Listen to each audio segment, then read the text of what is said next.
Yo, what's going on guys? HyperX here, and today I want to kick off something pretty exciting. A new series I've been working on, a weekly series that ideally you guys can tune in for every weekend if you love games. And let's be honest, if you're on this channel, that's probably you. So, welcome to the Weekly Reset.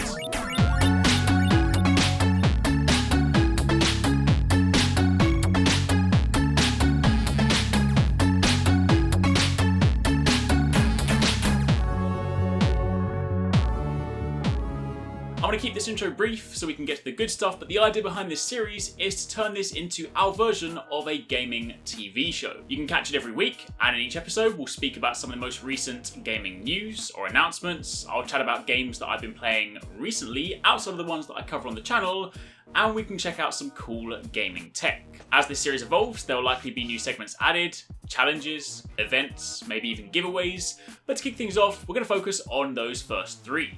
News, my current gaming addiction, and a cool piece of gaming tech. So if this is something you guys like the sound of, if this is something you would tune in for on a weekly basis, hit that like button, leave a comment down below, and let me know what you guys think. First up this week, for the Final Fantasy XIV players out there, Square Enix released a trailer for their half of the Monster Hunter World collaboration. Of course, if you're subscribed to this channel for Monster Hunter, then I've already gone over our half of the deal, the information on Behemoth. You can click this card here or find it linked down below.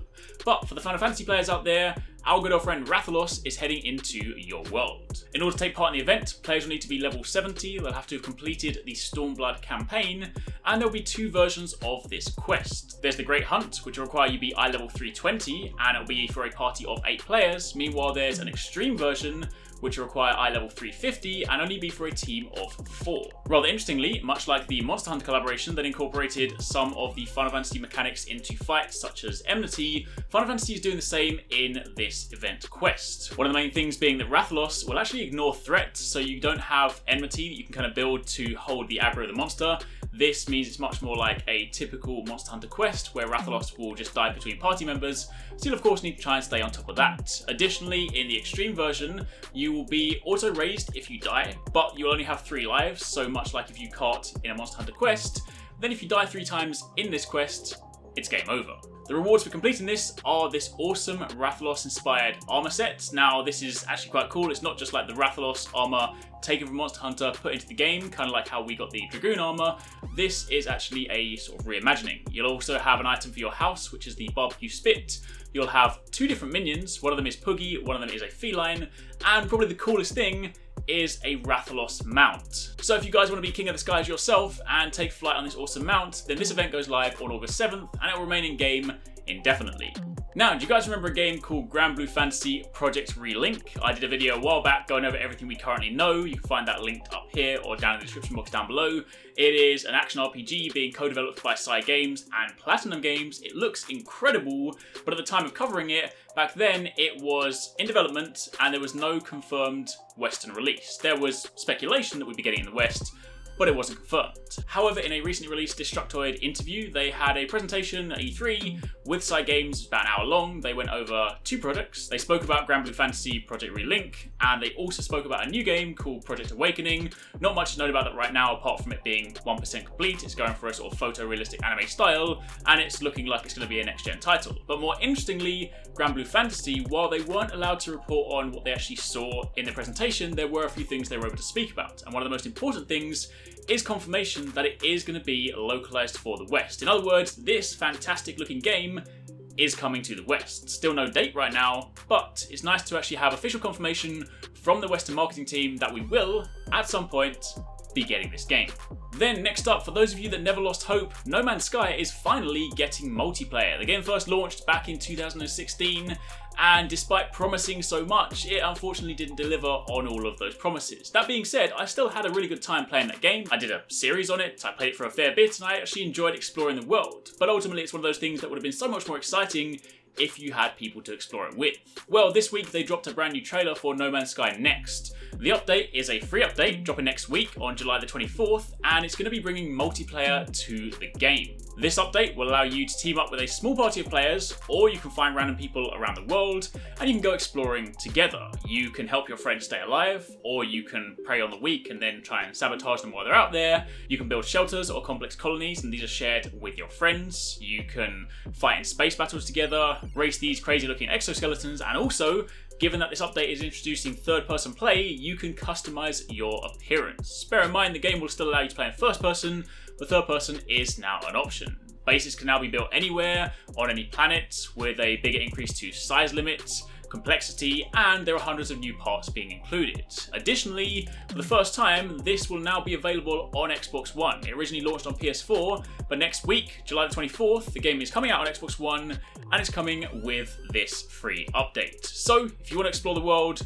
in multiplayer with your friends, next week's time to jump back in.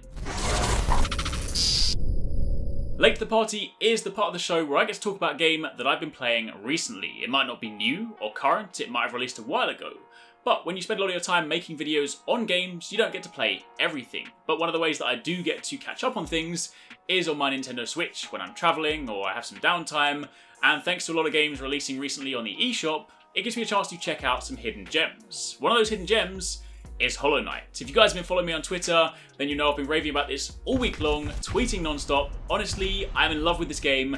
It is genuinely one of the best games I have played this year. It first launched last year, back in February, on Steam, and then recently it released on the Nintendo eShop back in June during E3.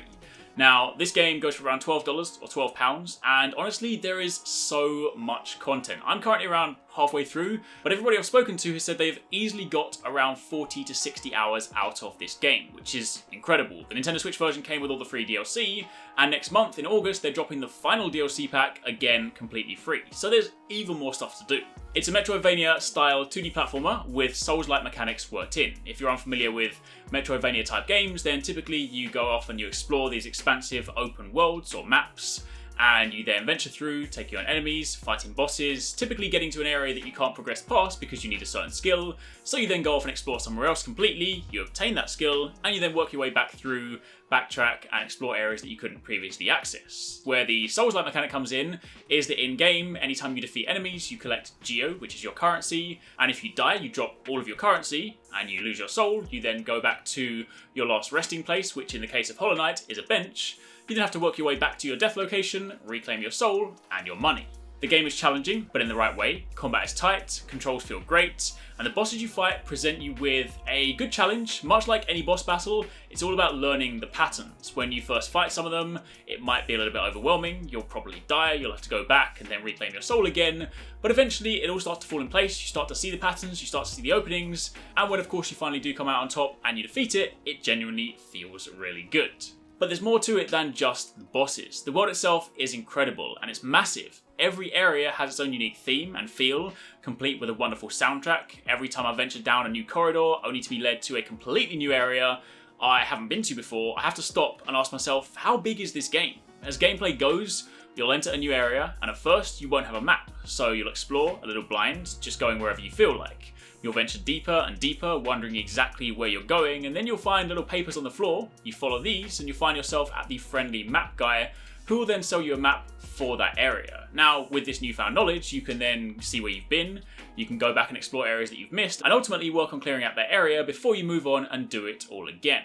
I will say, the first hour in this game is probably going to be the most challenging when it comes to working out if you actually like this game. See, Hollow Knight doesn't hold your hand at all. Short of telling you how to move and jump at the beginning, you're on your own. You're dropped into this world, you dive into the underground, and suddenly you're exploring without any real objective. This had me a little bit overwhelmed to begin with, since I half expected a vague objective like, I don't know, go and find this boss and kill him to get his hat.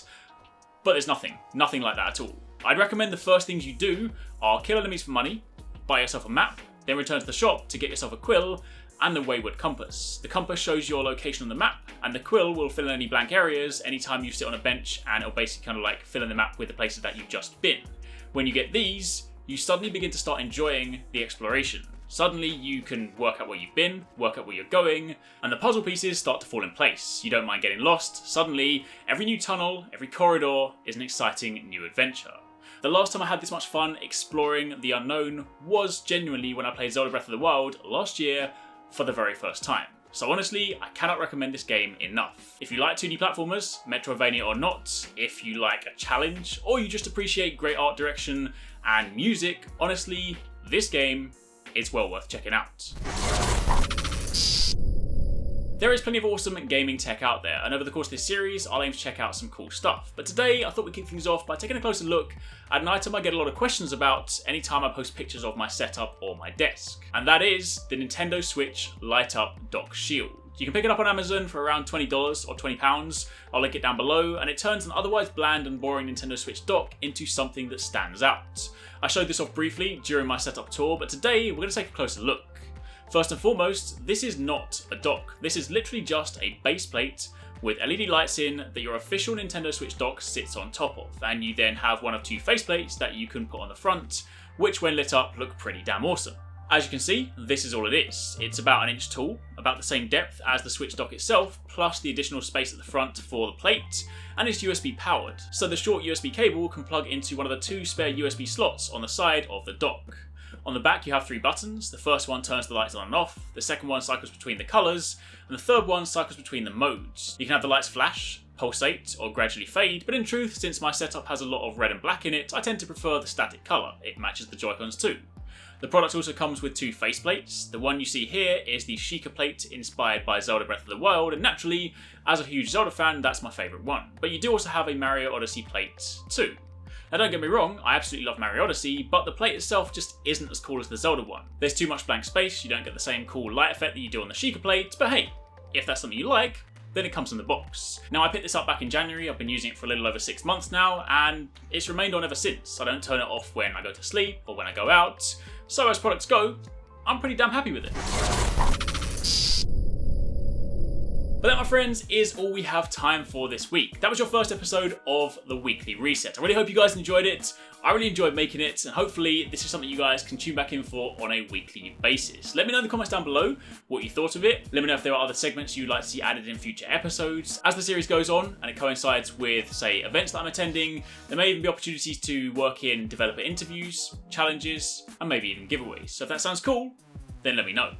Either way, be sure to tune back in next weekend for the next episode. But for the time being, thank you for watching, take it easy, catch you next time, peace out.